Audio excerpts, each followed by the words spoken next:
My brother stole my inheritance while I worked overtime, so I exposed everything to the family, and now they regret every choice they made.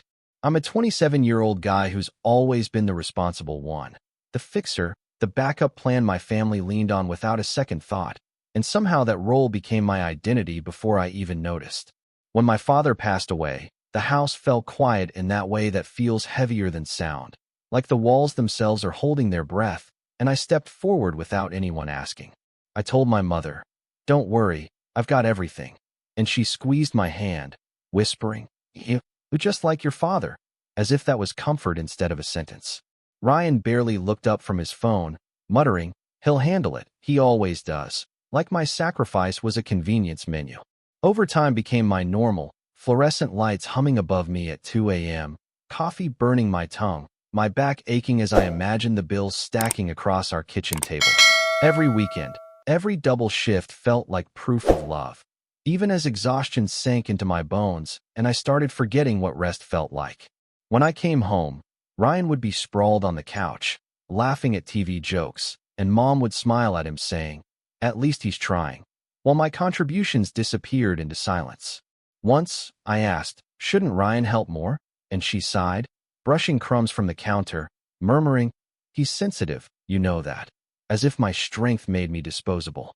I swallowed that hurt and told myself stability was worth the bruises in my chest. The inheritance was supposed to be equal, fair, a final gesture from Dad meant to heal our fractures. I believed that division would finally recognize my loyalty, that it would balance the weight I carried.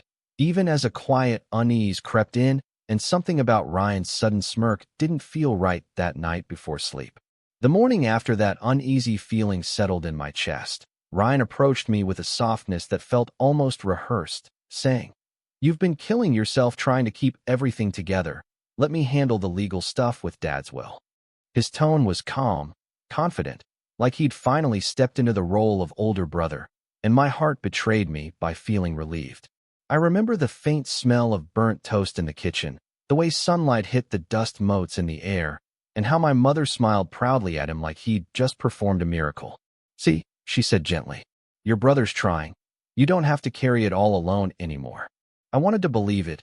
God, I needed to believe it, because the thought of letting go even a fraction of control felt like oxygen after months of suffocation. Ryan leaned against the counter and added, "You focus on your shifts and stacking that overtime. I'll take care of the boring paperwork," flashing that easy grin I'd grown up trusting. When I hesitated, he chuckled and said, "Relax, man. I'm not trying to steal from you. We're family." And something about the way he said family made my stomach tighten instead of relax. Still, I nodded, because confrontation had always been my weakness and peace had always been my currency. I let him guide me through a pile of papers he said were standard requirements, barely taking time to properly read them as his finger pointed over each signature line. "Just initial here, and here, it's nothing big," he assured me, tapping impatiently while Mom hovered behind us, murmuring, "Trust your brother, sweetheart." As my pen scratched across the paper, the ink somehow looked darker than usual, almost permanent, as if it knew something I didn't. Ryan pocketed the folder swiftly, too swiftly, and I caught a flicker of something in his eyes that wasn't gratitude or relief. It was sharp, calculating, gone before I could name it. That night, lying in my room staring at the cracked ceiling, I replayed every moment and wondered why easing my burden suddenly felt more like handing over my spine, and why my brother's kindness felt heavy instead of comforting. A few days later, the house felt different, like the air itself was holding a secret I wasn't allowed to hear, and I started noticing things I'd never paid attention to before. Papers disappeared from the dining table, the folder Ryan kept stayed locked in his room, and whenever I asked casual questions, he'd brush me off with a lazy, "It's handled, chill." I told myself I was being paranoid, that exhaustion was twisting my thoughts, but the knot in my stomach refused to loosen. One evening, as I walked down the hallway, I heard his voice low and tight through his slightly open door. "Yeah, we're finalizing it this week," he said, followed by a pause that felt too long, too deliberate. I stood still, heart thudding, as the lawyer on the other end crackled through the speaker, and I distinctly heard my brother say, "Just make sure everything stays in my name." My breath caught so sharply it burned. My name wasn't mentioned. Not once. When I stepped away, the floorboards creaked like they were betraying me too, and I went back to my room, palms sweaty, trying to tell myself I misunderstood. Later, at dinner, I forced a laugh and asked, "So, how's the inheritance stuff going?" Ryan didn't even look up, just shrugged. "Boring legal crap, you wouldn't get it," he said, shoveling food into his mouth, while Mom added, "Don't stress him, he's doing all the hard parts." Something inside me cracked quietly at those words. I stared at my plate, suddenly nauseous, as the scent of overcooked vegetables filled the air and felt like it was pressing down on my chest. I wanted to shout, demand answers, slam my fists on the table, but my voice stayed trapped behind years of conditioning and silence. That night, I lay awake listening to the hum of the old ceiling fan, replaying that sentence over and over. Everything stays in my name, feeling the slow, creeping realization that maybe this wasn't confusion or stress. Maybe it was something darker, something intentional. And as the house settled into uneasy silence, I wondered what else had already been decided without me. The next morning, the unease refused to fade, clinging to me like a second skin, and I knew I couldn't keep pretending everything was fine. My hands trembled as I sat at my laptop before leaving for work, the software of the fan the only sound in my room, and typed inheritance records into the county database like I was committing some quiet crime. Part of me hoped I'd find nothing, that the fear twisting my chest was just exhaustion playing tricks on me, but another part already braced for impact. When the documents loaded, my vision blurred for a moment, and I had to blink hard just to focus on the screen. There it was in clean, unforgiving text, the property, the accounts, the entire estate listed under one name. Ryan's. Not partially, not jointly, completely. My breath left my body in a shallow, broken gasp, and the room felt like it tilted slightly, as if even gravity had joined in the betrayal. I scrolled again, desperate, searching for my name like it might suddenly appear if I looked hard enough, but every line confirmed the same truth. I had signed away my rights. Every overtime shift, every exhausted night, every whispered promise to keep things together suddenly felt like a sick joke I didn't know I was starring in. My heart pounded so loudly I could hear it in my ears, mixing with the distant sounds of my mother humming in the kitchen like nothing in the world had changed. I walked out slowly, the smell of brewed tea curling through the air, and stared at Ryan's closed door, knowing what I'd just uncovered. My fingers clenched at my sides as heat burned behind my eyes, a mix of rage, humiliation, and something dangerously close to grief. When my mother glanced at me and asked softly, "You okay, honey?" her voice sounded miles away, almost unreal. I opened my mouth to speak, to scream, to demand answers, but instead I swallowed every word, feeling the weight of the truth sink deeper into me, cold and heavy. And as I looked toward Ryan's door, I realized this wasn't just a misunderstanding. It was betrayal, deliberate and absolute. And I didn't know yet how much more had already been taken from me. I didn't even remember walking to Ryan's door, only the dull thud of my knuckles hitting the wood and the way my pulse rattled in my throat like it was trying to escape. He opened it slowly, eyebrows lifting in mild annoyance, and I shoved my phone in front of his face, the legal document still glowing on the screen. "Explain this," I demanded, my voice shaking so badly it barely sounded like me. He glanced down, smirked faintly, and muttered, "You weren't supposed to find that yet." That single sentence hit harder than any slap. "Yet," I choked out, stepping inside his room, the stale smell of unwashed clothes and cheap cologne making my stomach turn. "You signed everything over to yourself, Ryan. Everything. Dad's house, the savings, all of it." He leaned back against his desk like this was a mild inconvenience instead of my life crumbling, and said casually, "You don't need it like I do. You're the strong one, remember?" My laugh came out broken and sharp. "I carried this family on my back while you slept, and you say I don't need it?" My mother appeared in the doorway, her expression tight with concern that immediately softened toward him. "What's going on?" she asked, already sounding defensive. When I explained, her eyes didn't widen in shock the way I needed them to. They narrowed instead. "Ryan had his reasons," she whispered. "His reasons?" I stared at her, feeling something inside me splinter. "I'm drowning, and you still choose him." She placed a hand on her chest, as if wounded, and said, "Don't be dramatic. You've always been able to handle more."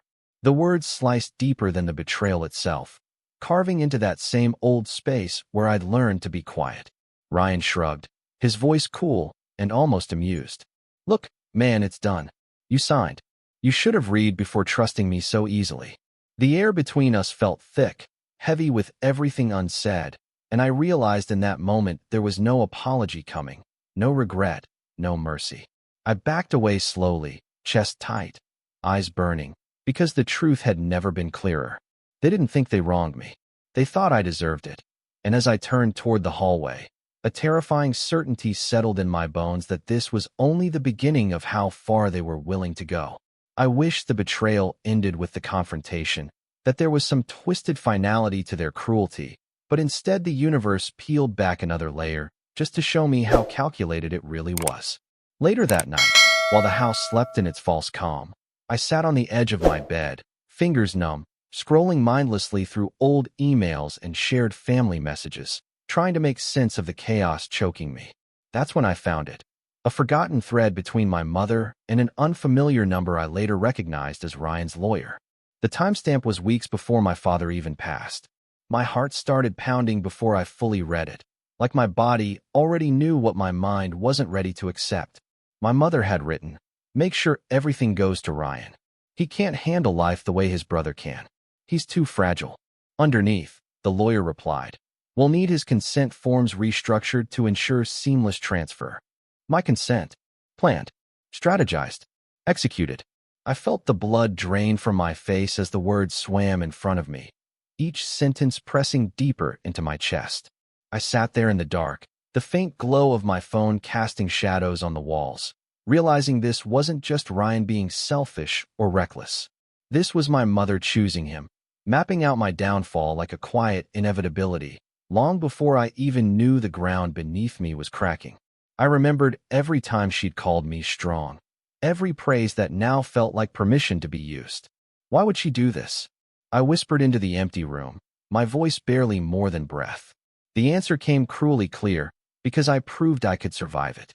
And Ryan proved he couldn't survive without stealing from me. The worst part wasn't the money or even the inheritance. It was knowing the people I loved most saw me less as a son and more as a resource, as something sturdy meant to be drained until useful no longer. As I clenched my phone tighter, a cold realization settled in. This wasn't impulsive betrayal. This was design. And if they'd planned this far, what else had they already decided I'd survive next? After reading those messages, something inside me stopped working the way it used to, like a gear had snapped and the whole machine just kept spinning anyway, louder and more broken. I went to work, but the fluorescent lights felt harsher, the air heavier, and every sound like it was echoing through water. My manager pulled me aside and said, "You look exhausted. Man, you good?" And I forced a smile that felt stitched onto a stranger's face. "Yeah, just tired," I mumbled, knowing tired didn't even begin to touch what was happening inside me. The thoughts wouldn't shut off. Every time I lifted a box, every time my phone vibrated, I heard my mother's words in my head. "He can't handle life the way his brother can." And it twisted into a bitter chorus of "You're only valuable when you suffer." I started missing calls, forgetting meals, staring blankly at walls while coworkers whispered that I seemed distant, hollow. At night, I lay awake listening to the old pipes creak and the house sigh like even it pitted me. Ryan acted like nothing had changed. He walked past me one morning and said casually, "Don't make things weird, okay?" As if my pain was just an inconvenience he didn't want to acknowledge.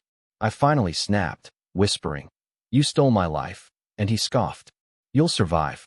You always do." Those words settled on me like wet cement, heavy and impossible to shake. My mother pretended everything was normal, clanging dishes in the kitchen and humming softly, avoiding my eyes, and that silence hurt more than any argument ever could. I started skipping meals, avoiding mirrors, losing track of time, as if parts of me were slowly erasing themselves to avoid the weight of reality. Even my own thoughts started turning cruel, telling me maybe I really was just built to carry everyone else's mess. One night, sitting on the edge of my bed, knees drawn to my chest, I felt something terrifying stir beneath the exhaustion. It wasn't just sadness or confusion anymore. It was rage, quiet and coiled, the kind that doesn't scream but waits. And as my phone buzzed with another message from Ryan, I realized I wasn't sure whether I wanted to run or finally break something that had been breaking me for years. I didn't realize how far I'd fallen until the eviction notice slid halfway under my bedroom door with a dry, whispering scrape, like even the house was tired of my presence. The paper felt sharp between my fingers, the black letters swimming as I read the words "final warning" again and again, my mind refusing to process that I was about to lose the same space I'd sacrificed everything to protect. My phone buzzed almost mockingly, and when I opened it, I saw Ryan had posted another photo online. New watch, expensive dinner, captioned "living my best life." The irony made my chest ache so violently it felt like my ribs might give way. I called my mother out of instinct, my voice thin and breaking as I said, "I'm drowning here, Mom. I need help." There was a pause, the clink of dishes in the background, and then her tired sigh. "You'll figure it out," she replied softly. "You always do." The line went dead, and the silence that followed felt louder than any scream I could have let out. I sat on the edge of my bed, the air stale, dark curtains barely filtering the streetlight's cold glow, and felt the weight of everything pressed down until breathing itself felt optional. My thoughts turned dangerous, whispering that maybe if I just stopped fighting, if I just disappeared quietly, they'd finally realize what they'd done. My hands trembled as I stared at the cracked mirror across from me, barely recognizing the hollow eyes staring back. I texted Ryan without thinking, "You ruined me," and he shot back instantly, "Stop being dramatic. You're making this harder than it needs to be." The casual cruelty knocked the last bit of warmth from my chest, leaving only numbness and a raw, shaking quiet. I slid down to the floor, knees pulled in, forehead resting against the cool wall, and for the first time in my life, I truly wondered if there was any strength left inside me at all, or if this was the moment where everything finally went dark. I didn't sleep that night, but the darkness didn't swallow me the way it almost had before. Instead, it sharpened something inside my chest, a thin, trembling line between breaking and finally fighting back. Around 3 in the morning, the old refrigerator hummed like a restless pulse, and I found myself scrolling through every past message, every email, every document they thought I'd never question. My hands still shook, but now they moved with purpose instead of despair. I opened the thread with the lawyer again, rereading my mother's words until they burned into my mind, then began photographing them, saving backups to cloud drives she didn't know existed. "If you're going to survive, then prove what they did," I whispered to myself, the room smelling faintly of dust and cold coffee. I logged into shared accounts, tracing transfers that led straight to Ryan's name, and each number told a story louder than any apology ever could. At work later that day, my coworker leaned close and asked, "You look different. Did something change?"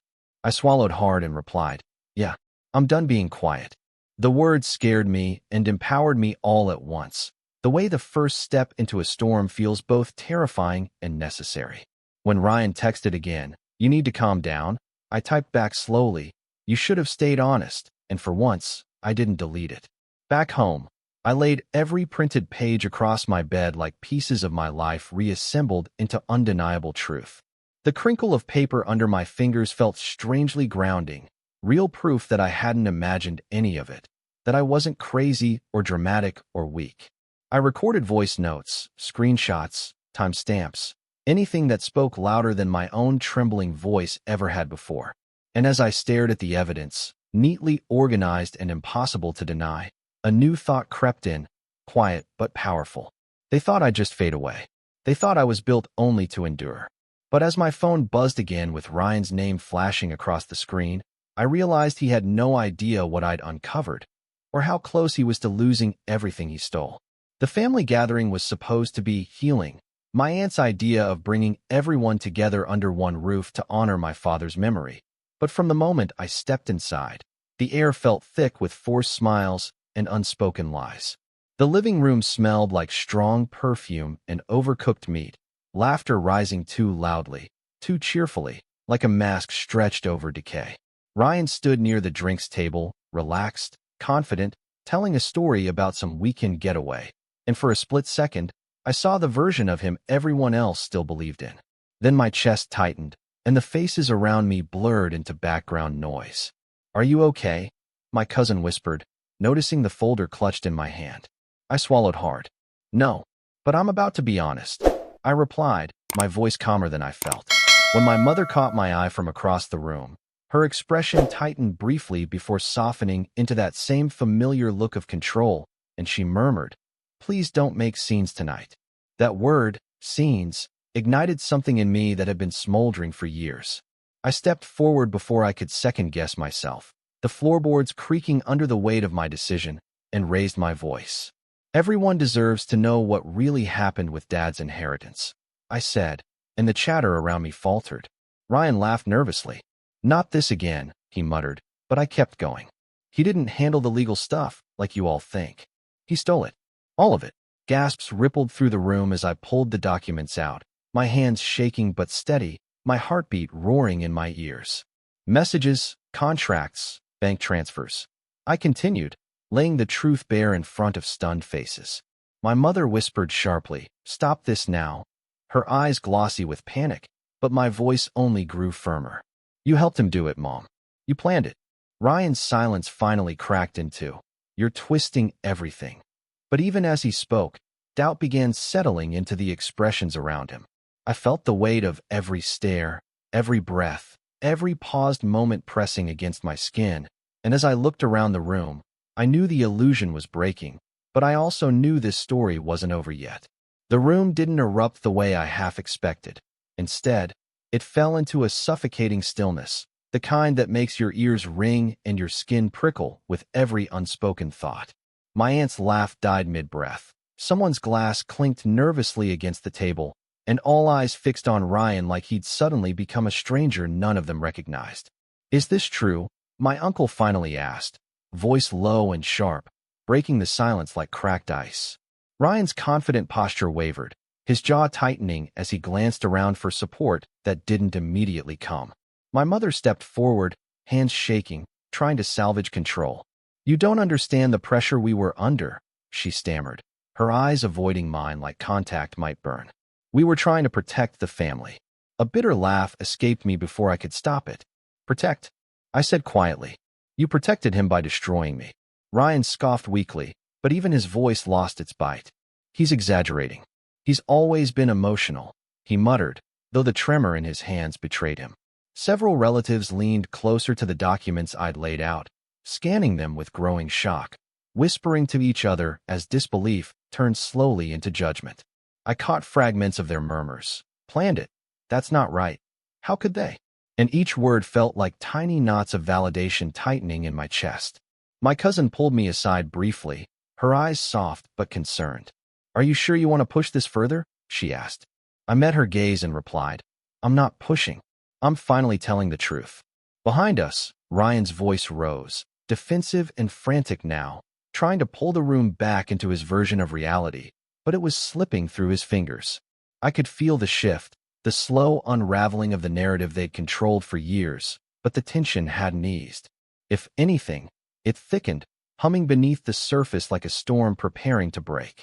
As my mother mouthed my name with a look that held both fear and fury, I realized something heavy still hovered between us. The truth was out, but what they chose to do next would decide whether this was justice or just the beginning. I wish I could say everything exploded into chaos after that, that someone screamed or threw a glass or hugged me in apology, but the truth was quieter and somehow more powerful.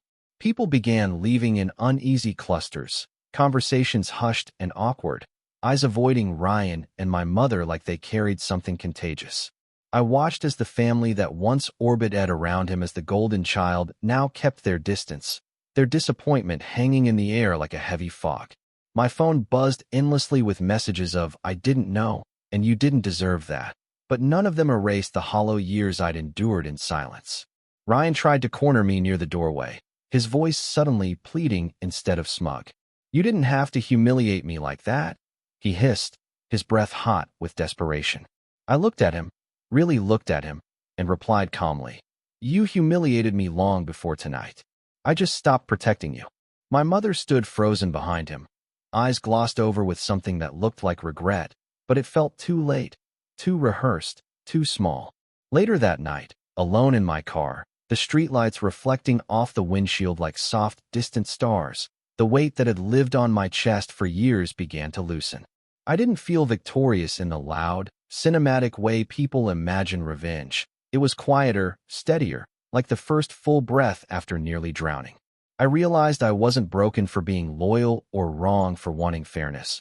I was just abused by people who mistook my strength for an endless resource. Days turned into weeks, and the legal consequences followed swiftly, but I didn't obsess over them. I focused on myself instead, the version of me that had been buried beneath obligation and guilt. I moved out, found a modest apartment that smelled faintly of fresh paint and freedom, and for the first time, the silence felt safe instead of lonely. Sometimes the memories still echo, but they no longer control me. I finally understand that being the strong one doesn't mean accepting pain without protest. And as I lock my door each night, safe in a life I chose for myself, I know one thing with quiet certainty. They didn't just lose my forgiveness. They lost access to the man I became despite them.